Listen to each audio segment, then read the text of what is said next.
Alright guys, this is just to try to better explain what the hell's wrong with my bike. Come in, turn the key on, no fuel pump primes, no butterfly valves open, there's no more servo. Hit the servo eliminator right here. Everything's fine on the gauge. If the run switch is off, nothing happens. I hit start, nothing happens. If it's on, still nothing happens with the fuel pump. It makes no noise, but it's like it wants to turn over. It wants to turn over, but the fault indicator light keeps flashing, and it just won't turn over. I've tried jump starting it. It's not the vehicle down sensor. I just checked that.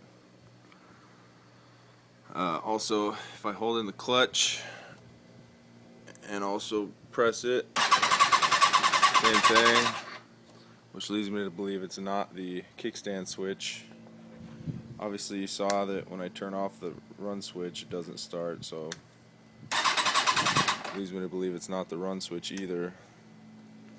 The bike was running perfect before this just all of a sudden started, so any info would be very helpful. Thanks.